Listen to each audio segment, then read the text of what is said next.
하나님은 우리가 기도 응답에 대한 확신을 갖고 기도하기를 원하십니다.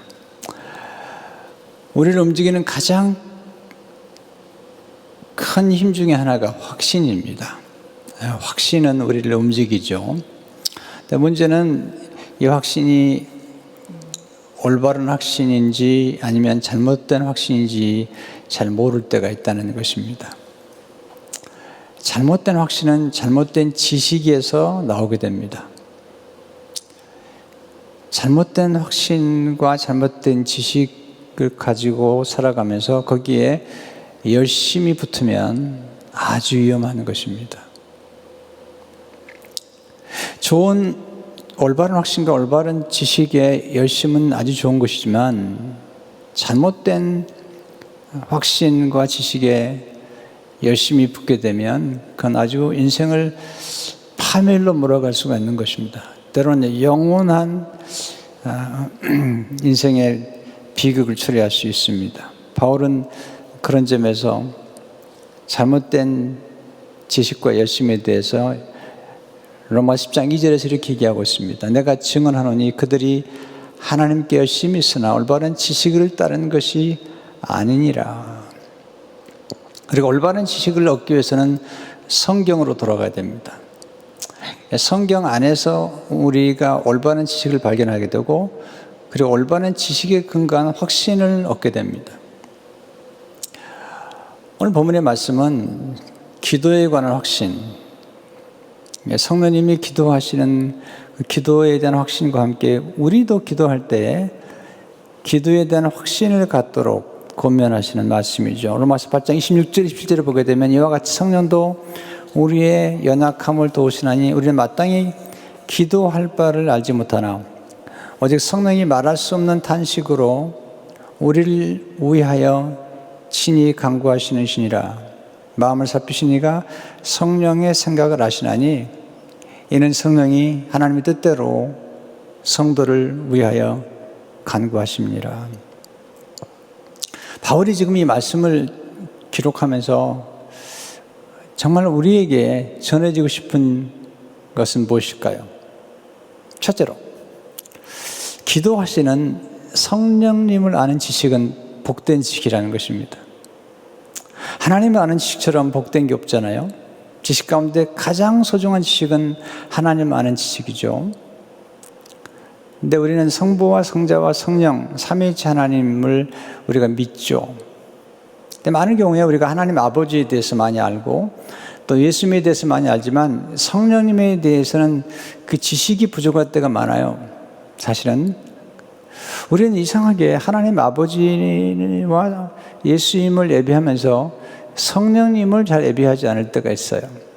성령님은 마땅히 우리 예배를 받으시 합당하신 하나님이세요. 근데 그 하나님이, 그 성령님이 우리를 위해서 기도하신다는 거예요. 오늘 두 번이나 간구라는 말이 나오죠. 로마서 8장 26절에 보면 성령이 우리를 위하여 친히 간구하시니라. 27절에 보시면 성령이 하나님의 뜻대로 성도를 위하여 간구하심이라. 이 간구라는 단어를 쳐다보니까요, 헬라어로 중지하다는 뜻이에요. 그냥 기도라기보다도 중보기도를 의미하는 거예요. 하나님이 기도하신다는 사실, 저는 이 사실을 생각할 때마다 전율을 느껴요. 연약한 우리가 기도하는 건 다양하지만 하나님이 기도를 하신다. 또 로마서 8장에 보면 성령님이 기도하시고 예수님이 기도하신다는 사실이죠. 이것은 하나님의 원리입니다. 하나님이 이 세상을 기도를 통해서 움직이시는 것이며 이것은 하나님의 법칙이죠. 하나님은 기도를 통해서 불가능을 가능케 하시고 그리고 죄인을 회개시키시고 또 기도를 통해서 사람들의 마음을 움직이십니다. 기도를 통해서 병든 자를 치유하시고 마음이 상한 자를 고쳐주시는 분이시죠. 기도의 세계는 신비의 세계요 초월의 세계입니다. 은혜의 세계입니다. 자, 법칙이 굉장히 중요하지만 우리는 법칙을 숭배하지는 않죠. 왜냐하면 이 법칙을 만드신 분이 하나님이신데 때로 하나님께서 우리가 필요하면 이런 법칙을 뛰어넘어서 역사하는 은혜라는 게 있기 때문이에요. 이 은혜는 인간의 법칙을 뛰어넘어요. 그러니까 법칙이 굉장히 중요해요. 법칙을 어기면 안 돼요. 그러나 법칙을 어겼을 때라도 때로는 하나님께서 은혜를 베푸실 때 그 법칙을 어긴 죄에 대해서 용서하시는 것들을 보게 되죠. 또는 필요하다면 법칙을 초월해서 하나님의 기적과 능력을 일으키시는 것을 보게 되죠. 이런 법칙을 따라 살게 할 뿐만 아니라 때로는 법칙을 뛰어넘는 은혜를 경험할 수 있도록 도와주는 것이 성령의 역사거든요. 바울은 지금 이 성령이 우리 안에 거하신다는 겁니다. 자, 성령이 역사하게 되면 우린 특별히 두 가지를 경험하게 되는데, 하나는 뭐냐면 성령이 역사하게 되면 과거의 사건이 현재 우리에게 경험되어지는 겁니다. 이게 정말 저한테는 신비로웠어요. 내가 오늘 예수를 믿었는데, 예수님 영접했는데, 내가 예수님과 함께 십자가에 못 박혔다는 거예요. 예수님과 함께 다시 태어났다는 겁니다. 자, 과거 2000년 전의 사건이, 과거의 사건이 내게 현재적으로 느껴지는 경험을 하는 것. 이게 성령께서 오시면 이런 역사를 하게 됩니다. 아니, 또 놀라운 것은 미래의 사건까지도 현재에 경험하도록, 내가 아직 천국에 들어가지 않았지만 마치 천국에 들어간 것 같은 경험을 하는 것. 이게 성령께서 오셔서 하신 일들이거든요. 또 하나는 성령의 역사하게 되면 우리 안에 내재적인 경험을 하게 돼요. 내면의 경험들을 하게 됐죠. 바로 그런 얘기를 하잖아요. 성령이 우리 안에서 역사하시기 때문에 우리가 하나님을 아빠, 아버지라 부를 수 있다는 거죠. 우리 안에서 성령의 역사하심을 우리로 하여금 하나님의 자녀라는 사실을 증언해 주신다는, 이게 내재와의 경험이죠. 이 기독교는 이 내면의 종교예요. 어떤 의미에서 종교란 표현은 맞지 않지만 기독교는 사실은 우리의 가장 중요한 삶이고 종교 이상의 것이죠. 하나님과 우리의 관계. 그런데 하나님이 우리 안에서 역사하고 계시다는 거죠. 로마서 8장 15절 16절에서 바울은 너는 다시 무수하는 종행을 받지 않냐고 양장을 받았으므로 우리가 아빠 아버지라 부르짖느니라. 성령이 친히 우리의 영과 더불어 우리가 하나님의 자녀인 것을 증언하시나니. 자, 우리가 하나님의 자녀라는 것을 어떻게 할 수 있냐면, 우리가 하나님을 향해서 아빠 아버지라 부른다면 이미 우리 안에 성령이 거하신다는 것입니다. 여러분, 예수 안 믿는 사람들은 하나님을 아버지라 부르지 않습니다. 예수 안 믿는 사람 쓴 책에 보세요. 그냥 신적 존재, 뭐하는 능력 이렇게 표현할 뿐이죠. 그러나 예수 믿는 사람들 가운데서 사실은 교회 다니지만 하나님을 아버지라고 부르지 못하는 분도 꽤 많이 봤어요. 전능하신, 전능자, 창조자, 거기까지는 불러요. 대표기도까지 하는 걸 봤습니다. 아주 멋있게 대표기도를 하는 것까지 봤지만 하나님을 향해서 아바, 아버지라고, 그것도 아빠라고 하는 친근하게 하나님을 향해서 아버지라고 부르는 것은 성령의 역사가 있어야 돼요. 교회 다닌다고 다 그리스도인이 아닙니다. 성령이 그 안에 거하지 않으면, 예수님을 영접하지 않았다면 그는 교인이지만 그리스도인은 아닌 거죠. 그 성경이 말하는 거죠. 바울이 말하잖아요. 로마 8장에서 그리스도 영이 없으면 그리스도의 사람이 아니라는 거죠. 그러나 우리 예수님 영접하고 우리가 기도할 때 우리 입에서 아버지라는, 하나님 아버지라는 이 표현이 아주 자연스럽게 나오기 시작하면 우리 안에 이미 성령의 역사가 이루어진 거라는 거죠. 자, 우리가 예수 믿으면 하나님의 우리 아버지가 되시죠. 분명한 거죠. 자, 그런데 또 하나 중요한 질문은, 우리가 하나님의 아버지로 만난 다음에 하나님의 아버지를 얼마나 인정하고 있는지, 하나님의 아버지를 얼마나 인정하고 있는지. 우리는 새 아버지를 만난 거예요. 육신의 아버지뿐만 아니라 이제는 새 아버지를 만나는 거죠. 새 아버지를 얼마나 인정하고 있느냐. 어떤 아들이 그 아버지가 돌아가신 다음에 어머니가 새 아버지를 맞이했어요. 새 아버지가 들어온 거지, 집에. 새 아버지가 더불어 살아가는 거예요. 그런데 이 아들이 새 아버지를 인정하지 않는 겁니다. 새 아버지는 굉장히 좋은 아버지예요.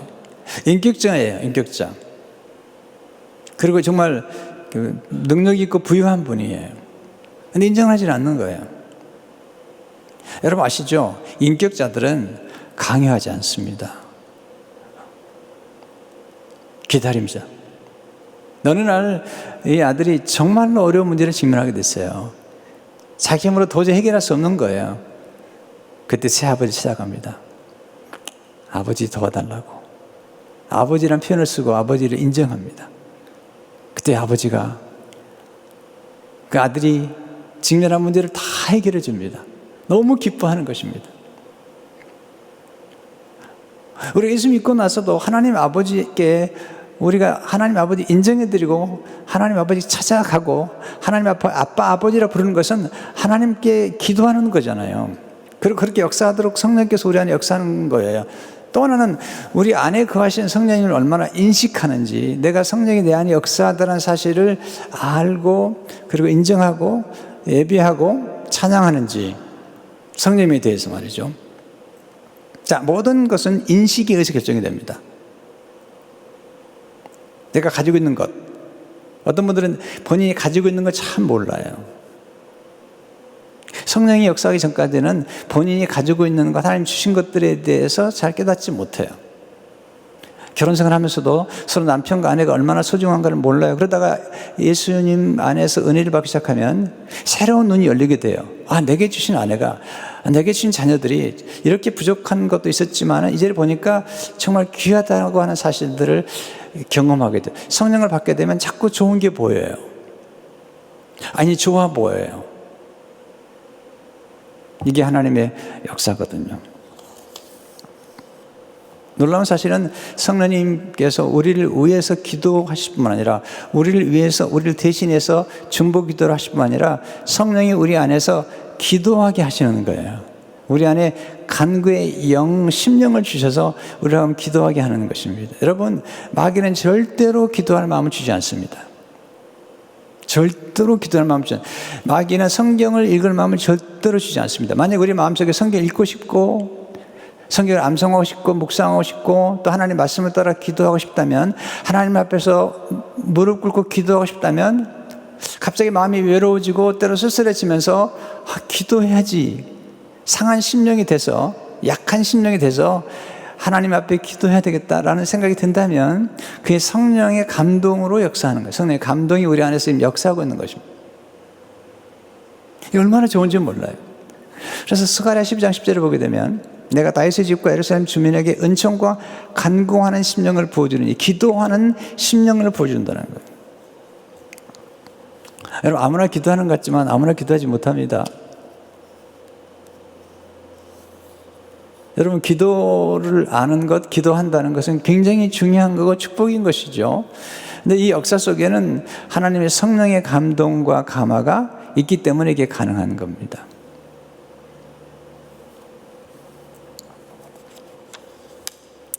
여러분, 성령의 역사 가운데 하나는 뭐냐면 눈을 열어줘가지고 이게 좋아 보이는 거예요. 이게 뭔가 좋아 보이면 그 좋아 보이는 것 때문에 우리 인생이 바뀌어버립니다. 자, 예수 믿기 전에는 성경이 있는 게 별로 좋아 보이지 않았습니다. 근데 성령을 체험한 다음에 성경이 있는 것이 좋아 보이는 거죠. 아, 저번 성경을 읽고, 성경을 암송하고, 또 기도하는 게 좋아 보이는 겁니다. 예배 드리는 게 좋아 보이는 것입니다. 찬양하는 게 좋아 보이는 것입니다. 선한 일을 하는 게 좋아 보이는 것입니다. 전도하는 것이 좋아. 이렇게 여러분, 일단 좋아 보이면 열매를 맺는 것은 이제 보이지 않았습니다. 옛날에는 교만해 보이는 사람 봐도 그냥 넘어갔는데 이제는 겸손한 사람이 좋아 보이는 것입니다. 이 겸손한 사람이 좋아 보인다. 야, 이건 굉장히 좋은 것입니다. 왜냐하면 겸손한 사람이나 겸손이 좋아 보인다는 것은 곧 겸손의 열매를 맺을 수 있다는 것입니다. 옛날에는 말 많은 사람들이 저 사람 약장사인가? 좀 실언했지만 그렇게 근데 어느 날부터 이게 깊이 있는 사람이 좋아 보이면 이게 깊이 있는 사람이 되어가는 열매를 맺게 되는 것이죠. 그러니까 성령이 우리 안에 역사하시게 되면 눈이 열리게 됩니다. 옛날에 싫어했던 것들이 그게 참 좋았던 거다는 게 보이기도 하고요. 또 우리의 삶 속에서 정말 하나님이 기뻐하시는 것들이 좋아 보이기 시작하면 열매를 맺기 시작하는데, 그런 역사는 성령의 감동으로 우리 안에서 이루어지는 것을 보게 됩니다. 오늘 말씀 가운데 두 번째는 성령님은 우리의 연약함을 도와주신다는 것입니다. 우리의 강함을 도와주는 게 아니라는 거예요. 우리가 센 것, 이런 거 도와주는 게 아니라 우리의 연약함을 도와주신다. 28절 보시면 이와 같이 성령도 우리의 연약함을 도우시나니 우리는 마땅히 기도할 바를 알지 못하나 어제 성령이 말하시면 탄식으로 우리를 위하여 친히 간구하시니라. 우리가 연약해서 탄식할 수밖에 없는데 성령이 우리를 대신해서 탄식해 주시고 연약함을 도와주신다는 것입니다. 이와 같이란 말이 나오는데 이 로마서 보면 연약이나 탄식 이런 게 나와요. 3절에 보면 로마서 8장 3절에 율법 육신으로 말미암아 연약하여 할 수 없는 그것을 하나님 하시나니 성령이 하시는 겁니다.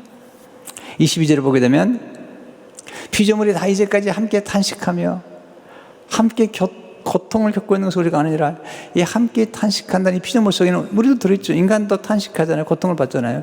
바로 이렇게 탄식받고 고통을 받는 피조물과 특별히 우리를 도우신다는 것이죠. 어떻게 도우시죠?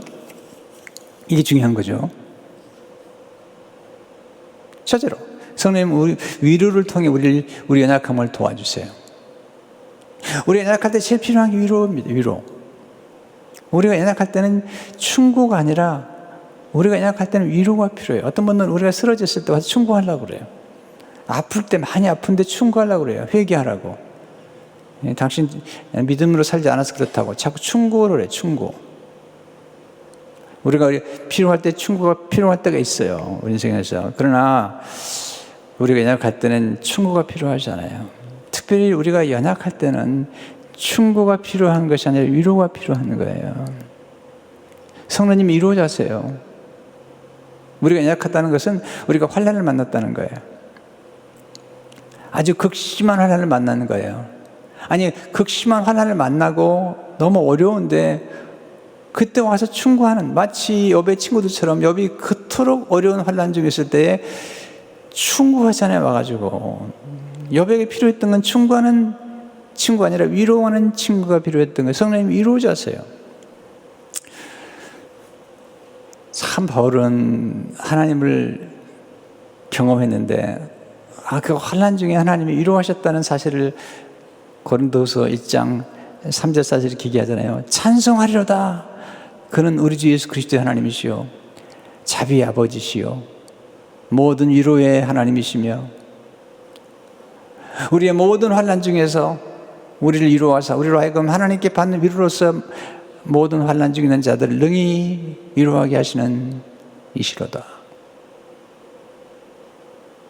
하나님 위로의 하나님이시래요. 모든 환난 중에서, 그냥 모든 환난 중에서 우리를 위로하시는 하나님입니다. 여러분, 고난이 힘들어요. 어떨 때 고난이 오면요 막 몰아쳐와요. 그런 경험 여러분 하실 거예요. 저도 했어요. 한꺼번에 몰아쳐와요. 여러 가지 시험이 한꺼번에 오는 거예요. 근데 그렇게 시련이 와도 위로가, 큰 위로가 물리듯이 오면 그 시련을 뛰어넘어요. 그래서 견디게 만드는 거예요. 여러분, 어떤 시련은 통과해야만 돼요. 이거 그냥 기다려야만 돼요. 우리 둘째 아이가 어느 적에 치킨박스에 걸려요. 치킨박스. 아시잖아요. 치킨박스 걸리면요 온몸에 이 두드러기 나는 거죠. 얼굴에까지, 혀까지 났어요. 근데 문제가 되는 것은 이렇게 얼굴에 이게 치킨박스가 났을 때 이걸 잘못 건들면 그게 상처가 남잖아요. 안타까운 겁니다. 그냥 견뎌야 됩니다. 우리가 할 수 있는 것은 위로밖에 없어요. 기다리면 어떤 결과가 나온다고 하는 사실을 그냥 말해주는 것밖에 없어요. 그냥 같이 견디는 거예요. 아이들과 함께, 그 아이와 함께. 근데 위로가 넘치면 옆에 부모가 탁 붙어가지고 부르면 바로 오고 손잡아주고.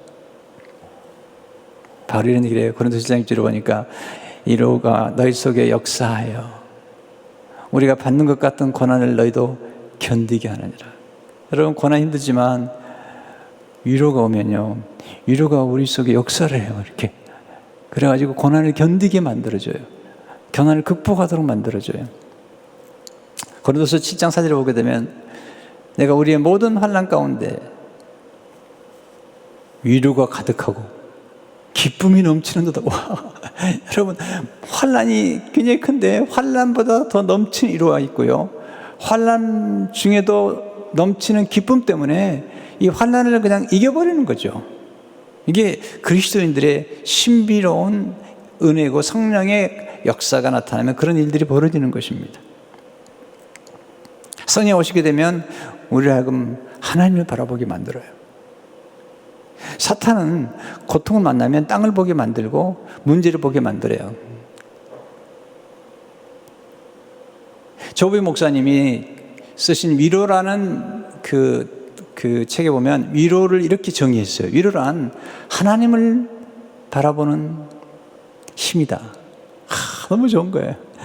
네, 위로란 위를 바라보게 하는 힘이다.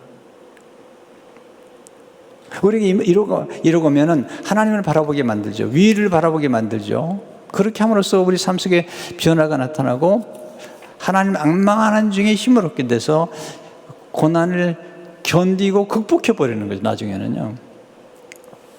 두 번째, 성령님은 고난의 의미를 깨닫게 하심으로 우리의 연약함을 도와주시는 것입니다. 고난은 다양한 문제로 찾아오죠. 질병으로, 파산으로, 상실로, 갈등으로, 이혼으로, 오해로, 비난으로, 가난으로. 근데 고난의 때에 고난이 힘든 게 아니라 고난의 의미를 모르겠는 거예요.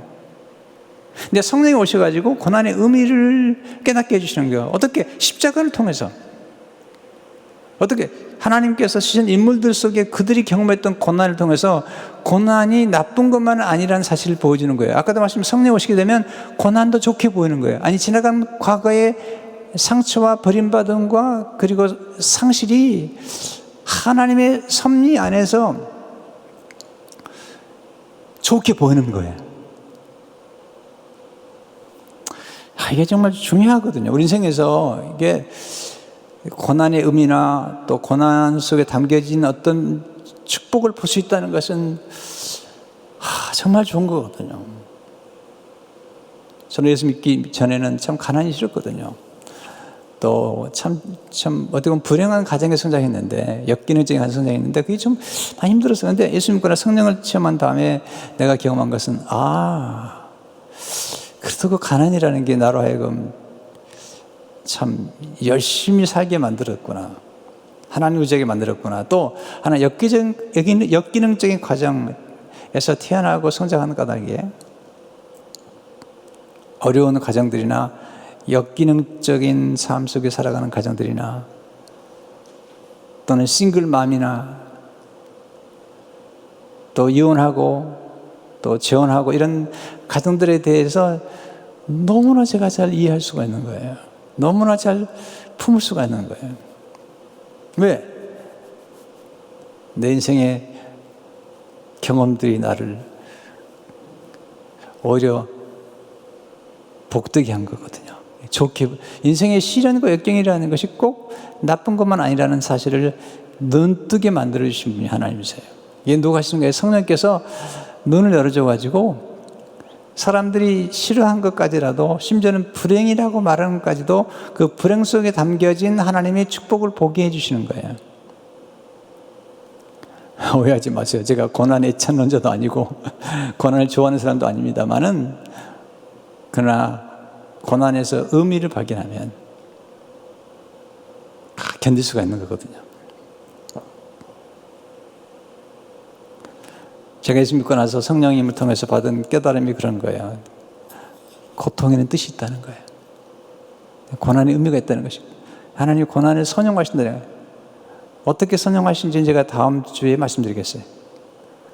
그러나 다음 주까지 가기 전에 여러분 스스로 생각하실 때 이런 성령을 자꾸 사모해야 돼요. 성령을 초청해야 돼요.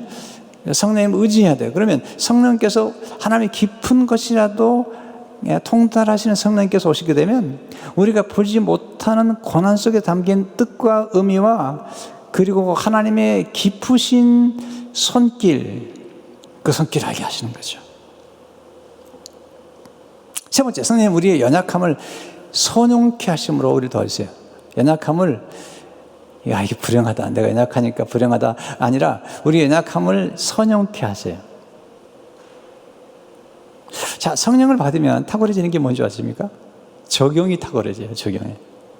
성령을 받게 되면 감동을 받고요. 감동을 받은 다음에 적용을 잘하게 돼요. 또 해석을 긍정적으로 하게 돼요. 그리고 우리 인생의 상처나 고난과 연약함들을 이렇게 잘 선용할 수 있는 능력이 생기게 돼요.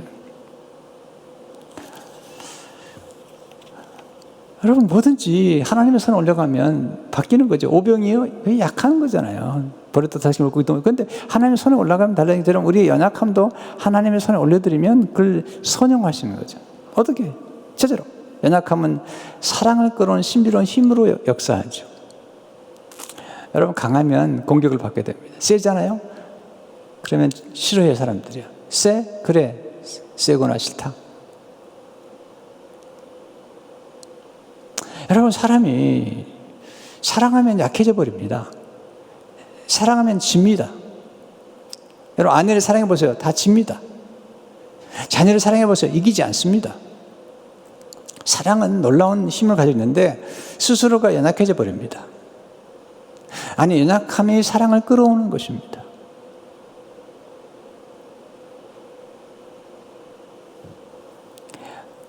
여러분, 진정한 이김은 짐에 있는 거예요.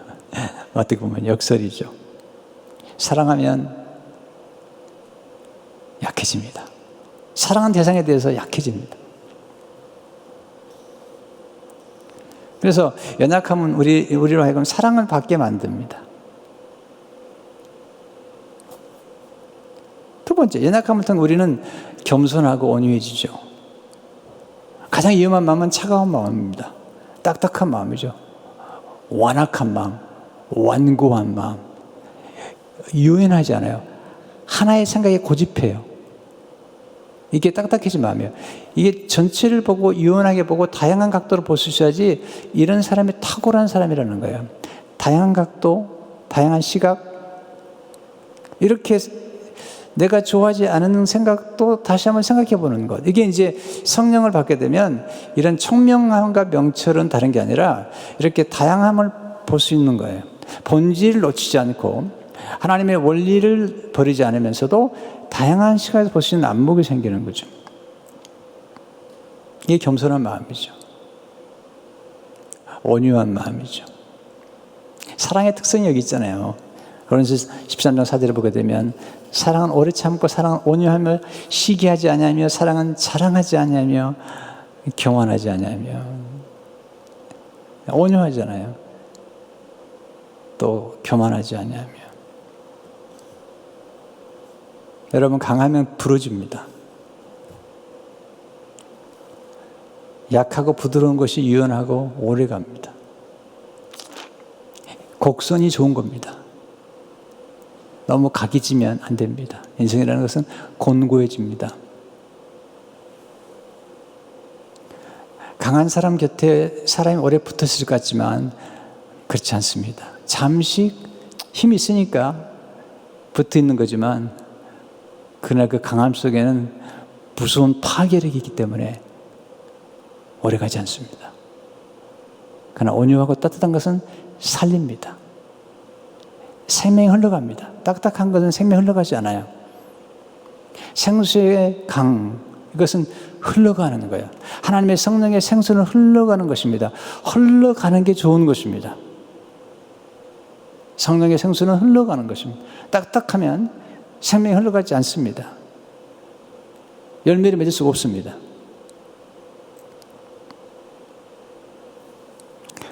예수님 말씀하시잖아요. 네. 물이 없으므로 열매를 못 맺는다는 거예요. 우리 마음이 부드러워지는 게 좋습니다. 이게 성령을 받게 되면 이런 것을 깨닫게 되고 적용을 하게 돼요. 세 번째, 성령님은 연약하면 풍성한 열매를 맺게 하는 하나님의 나라의 원리라는 것입니다. 강하면 혼자 일하려고 그래요. 스스로 모든 것을 이루려고 그래요. 반면에 약하면 서로 의지하게 됩니다. 서로를 필요로 하게 돼요. 연합하게 됩니다. 하나가 됩니다. 친밀한 사랑을 나누게 됩니다. 그때 열매를 맺게 되죠. 유능하면 성공할지 모르지만 그 유능함의 갈망, 성공에 대한 갈망 때문에 많은 사람들이 무너져 버렸어요. 파괴되고. 유능하면 성공하지만 연약하면 열매를 맺게 돼 있어요. 왜? 하나님과 연합하기 때문에. 그리고 사실 하나님과 연합한 사람은 정말 강한 사람이죠. 하나님이 함께 하시는데, 연약해 보이지만 하나님이 함께 하시는데, 그래서 주님이 요한복음 15장 5절에서 나는 포도나무여 너희는 가지라 그가 내 안에 내가 그 안에 거하면 사람이 열매를 많이 맺나니 나를 떠나서는 너희가 아무것도 할 수 없습니다. 그리스도와 함께 연합하는 것, 큰 축복이 것입니다.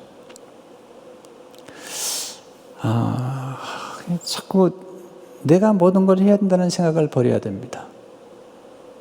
달라스 윌라드가 하나님의 모략이라는 책에서 진정한 영적 능력은 아무것도 하지 않는 것이다. 그럼 무슨 의미가요? 오직 하나님을 의지하는 것이다. 내가 아무것도 하지 않냐므로 다른 사람이 일할 수 있는 기회를 주는 것이다.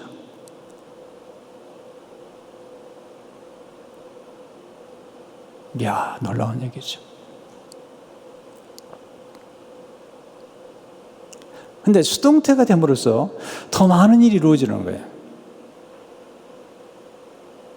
여러분, 우리가 많은 경우에 우리가 한 일들을 실수해서 더 많은 문제를 일으키죠. 우리가 이 일을 좋게 함으로 문제가 더 생기는 것이 아니라 우리가 너무 많이 간섭하고 많이 일함으로써 더 많은 문제가 생기는 거거든요. 이게 유혹이죠. 이것도 하라고. 저는 이제 와서 제가 예수 믿고 이제 목회자가 된 다음에 교회가 좀 성장하니까 많은 분들이 와가지고 감투를 쓰라고 그래요. 근데 거의 다 사양합니다. 왜? 내가 꼭 해야 될 것만 하지, 내가 하지 않고 다른 사람이 할 수 있는 거라면 저는 사양합니다.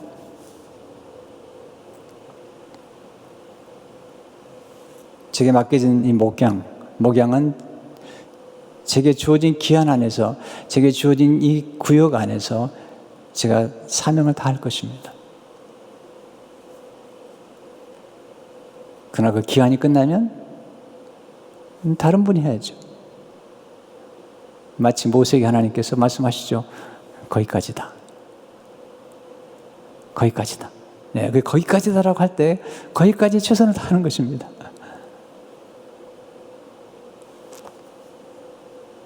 우리가 가장 어리석은 뭐냐면 내가 아니면 안 된다는 생각이잖아요. 근데 하나님이 오히려 저 못합니다라고 하는 사람들을 더 쓰시는 거 아시잖아요, 여러분. 모세가 못합니다, 저 못합니다.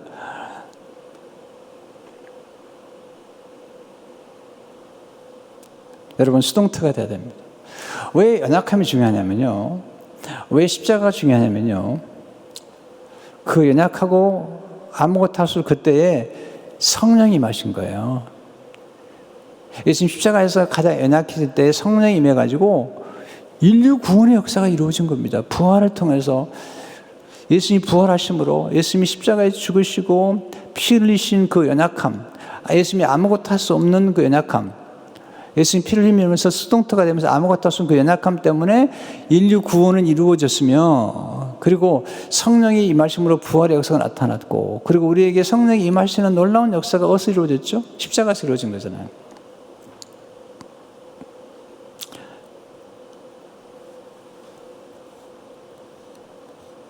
여러분, 연약함 위에 그리스도의 능력이 임합니다.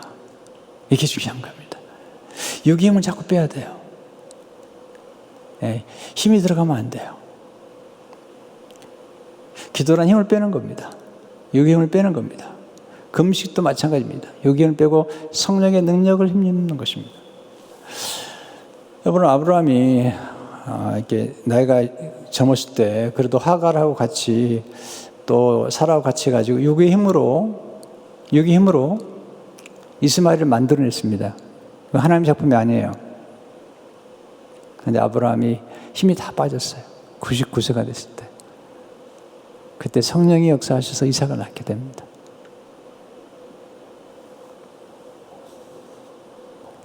우리는 바울처럼 약한 것들을 자랑할 수 있어야 됩니다. 왜냐하면 우리가 약할 때 하나님의 역사가 나타나기 때문입니다. 허드슨 테일러가 한 말을 참 좋아해요. 하나님은 하나님을 의지하기에, 하나님만 의지하기에 충분히 연약한 자를 사용하신다. 참 힘이 있을 때 힘을 쓰지 않는 건 참 아름다운 것입니다. 어렵죠. 제가 코스타 사역을 오래 했거든요. 미주 코스타에 특별히 미주 공동 대표가 돼가지고 사역을 했는데, 저희 교회가 후원을 많이 하게 됐어요. 매년. 우리가 드러내지는 않았지만 매년 후원을 많이 하게 됐는데, 거기 공동 대표들이 모임이 있는데 그 모임에 가면 저는 거의 발언하지 않았습니다. 왜? 후원을 많이 하기 때문에. 만약 후원을 많이 하는 교회가 발언을 많이 한다면 그러면 세상과 똑같죠. 머니 톡스라고 그러잖아요. 돈이 말하게 된다는 건 바람직하지 않습니다. 저는 거의 발언한 적이 없습니다. 뭔가 제게 어떤 의견을 물어봤을 때는 내가 얘기할 수 있지만 내가 스스로 뭔가를 주장하거나 그렇지 않습니다. 뭐냐면 힘을 쓰지 않기로 결심했기 때문이죠. 해마다 거의 방문했는데, 해마다 참석했는데요. 어떨 때는 설교 한마디 하지 않고 왔어요. 가서 그냥 같이 있는 것입니다. 근데 더 놀라운 걸 발견했습니다. 케냐에서 오신 선교사님 한 분이 강사로 왔다가 제가 설교 하나 하지 않고 세미나 하나 하지 않고 처음부터 끝까지 앉아있는 그 모습을 보고 저 그러더라고요. 목사님 은혜 많이 받았습니다.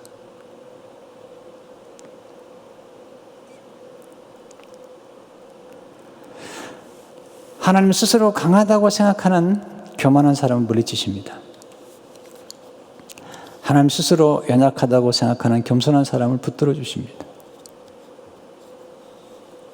하나님이 붙들어 주시는 연약한 사람을 쓰러뜨릴 수가 없습니다. 존 퍼킨슨이 이런 말을 했어요.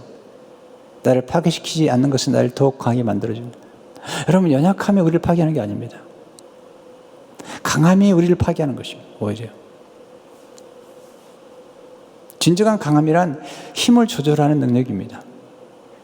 힘이 있지만 힘을 안 쓰는 그 힘, 그게 진짜로 아름다운 힘인 것이죠. 이것은 성령이 도와주지 않으면 안 됩니다. 그래서 성령의 9가지 열매 가운데 맨 마지막 열매는 절제라는 것이죠. 절제라는 것. 참된 강함이란 긍휼을 겸비한 능력입니다. 놀라운 사실은 이렇게 성령의 은혜를 체험해야만이 이런 게 좋아 보이는 것입니다. 아니, 뿐만 아니라 저의 스승 되시는 분들이 그렇게 사셨습니다. 이동훈 목사님, 하영재 목사님, 이런 분들이 보면은 참 힘을 안 쓰세요. 아니, 코스타에 오시면은 이동훈 목사님도 그냥 앉아만 계시는 거예요. 보고 배우는 거죠.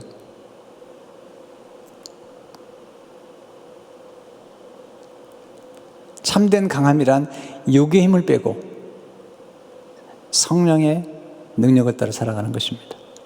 성령님은 하나님의 뜻대로 우리를 위해 중보해 주십니다. 27절을 보시면 마음을 살피시는 이가 성령의 생각을 하시는 이는 성령이 하나님의 뜻대로 성도를 위해 간구하십니다. 하나님의 뜻대로 간구한다는 뜻이 뭘까요? 이것은 뭐냐면 우리가 원하는 것보다도 우리가 필요한 것, 하나님이 원하시고 하나님이 우리의 삶 속에 필요한 것들을 우리에게 주신다는 거예요. 빌리그램 목사님 사모님이 그렇게 쓰셨더라고요. 내가 원하는 남편을 만났더라면 나는 5번도 넘게 이혼했을 것이다. 그러나 나는 하나님이 원하는 사람 만났기 때문에 풍성한 열매를 맺게 되었다는 것입니다. 여러분, 결혼이든 뭐든지 간에 내가 원하는 것보다 내가 필요한 것, 하나님이 원하시는 것, 하나님의 뜻을 따라 살아가는 게 중요한데, 그렇게 되려면 우리 마음이 새롭게 돼야 돼요. 그래서 로마 12장 2절에 보게 되면 바울이 이렇게 얘기하잖아요. 넌 이 세대를 본받지 말고 오직 마음을 새롭게 함으로 변화를 받아 하나님의 선하시고 기뻐하시고 온전하신 뜻이 무엇인지 분별하도록 하라는 거예요. 요즘 젊은 사람들 보면요, 이렇게 결혼 상대도 그냥 자기가 호감이 좋은 사람, 뭐 느낌이 좋은 사람, 뭐 이렇게 뭐 잘생기고 이렇게 키도 뭐 어떻고 이게 다 뭐냐면 이 세상의 관점으로 보는 거잖아요. 근데 결혼을 그렇게 하면 행복하느냐? 여러분, 그렇게 한 결혼들이 이렇게 50%가 다 이혼하는 겁니까? 그래서 그렇게 하는 거예요. 그러나 만약에 하나님의 뜻, 하나님 원하신 대로 결혼한다면 그렇지 않을 것 같아요. 저한테 물어본 분들이 있어요. 가끔 신학생들이나 청년들이 물어봐요. 목사님은 사모님을 사랑해서 결혼했습니까? 아니면 목회자의 사모로서 필요해서 결혼한 겁니까? 저는요, 둘 다 맞다고 생각해요. 저는 제 아내를 선택하기 위해서 고등학교 때부터 기도했어요. 저를 기도주 목사님 기도하라고 그래가지고. 좀 웃기잖아요? 고등학생인데 무릎 꿇고 하나님, 저 앞으로 좋은 사람 만나게 해주십시오 이렇게 기도하는데, 왜냐하면 저는 사모감을 찾았어요. 사모감. 목회자로서의 나와 함께 동역하면서 하나님의 뜻을 이룰 사람을 찾았지. 네. 물론 그러면서도 제가 사랑할 수 있는 사람을 찾았지만, 제 주위에 있는 친구들 가운데도 친구들은 신학생에도 불구하고 죄송합니다, 세상적인 안목을 가지고 결혼했던 분들이 있어요. 실패했어요. 뭐든지 맞아요. 결혼뿐만 얘기하는 게 아닙니다. 뭐든지 마찬가지. 우리 삶 가운데 내가 원하는 것보다는 하나님이 기뻐하시는 것, 하나님이 원하시는 것, 이걸 선택할 때 우리 삶 속에 후회가 없어요. 하나님의 뜻을 이루는 거예요. 동역하는 거예요. 제 아내와 저는 동역해요, 지금. 네. 하나님의 뜻을 위해서. 주님이 우리를 부르신, 우리로 하여금 결혼해서 살게 만드신 그 부르심. 꼭 결혼만도 아닙니다. 싱글 라이프로서 또 혼자 사는 분은 혼자 사는 대로 영적인 자녀들을 많이 낳아서 하나님의 뜻을 이루어가는 것이고, 뿐만 아니라 본인에게 주어진 역할을 잘하면서 하나님 기뻐하시는 뜻, 선하시고 기뻐하시고 온전하신 뜻을 이루어가는 것, 이게 하나님이 기뻐하시는 것. 이렇게 하기 위해서 하나님의 성령께서 우리 안에 감동을 주시고 우리를 위해서 기도하신다는 사실이죠. 이건 얼마나 놀라운 축복인 것이죠. 여러분들이 분별해야 됩니다. 내가 욕심을 부리는 것인지 아니면 내가 필요한 것인지. 하나님 우리가 필요하다면요, 또 많이 부어주시더라고요. 그래서 우리가 기도해야죠. 성령의 도우심을 받아야 돼요. 성령이 도와주시면 하나님의 뜻을 따라 성도를 위해서 기도하기 때문에 그 기도는 반드시 응답이 됩니다. 반드시. 왜? 하나님의 뜻을 따라 기도하기, 우리가 욕심과 정욕으로 쓰는 것이 아니라 하나님의 뜻을 따라 기도하게 하시고, 또 성령께서 오셔서 우리를 하나님의 뜻을 따라 기도하도록 우리의 마음을 새롭게 하도록 하시는데, 이 트랜스폼이라고 해서 마음을 새롭게 하는 것은 하나님의 말씀으로만이 가능한 거예요.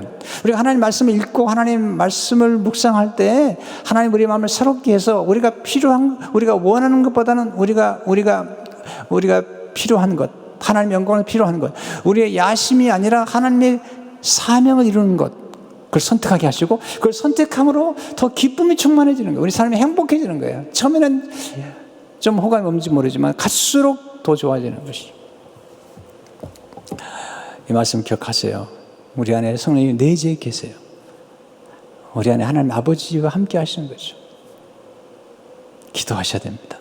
그리고 성령님께 자꾸 우리 위해서 강구하신 성령 의지하시기 바랍니다. 그러면 우리 삶이 더 풍성하고, 그리고 영원한 세계의 안목에서 볼 때는 그처럼 좋은 게 없는 것입니다.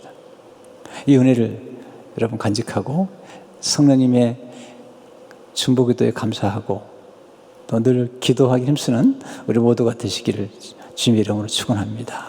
하나님 아버지, 우리에게 성령님의 감동이 필요합니다. 오늘 시간 특별히 하나님 아버지와 예수님과 성령님을 예비합니다. 우리 성령님을 예배하고 인정하고 찬양하는 데 참 인색합니다. 성령님, 우리가 성령님을 예배합니다. 그리고 인정하고 찬양합니다. 존귀 여깁니다. 지금 우리 가운데 역사하시는 성령님이요, 성령의 놀라운 능력을 지금 각 가정에 불어넣어 주셔서 우리를 치유하시고 회복하시고 깨닫게 하시고 새롭게 하시고 인생의 고난까지도 아름답게 보게 만드시는, 새롭게 보게 만드시는, 좋게 보게 만드시는 그 놀라운 역사가 우리에게 있도록 축복해 주옵소서. 예수 이름으로 기도하옵나이다. 아멘.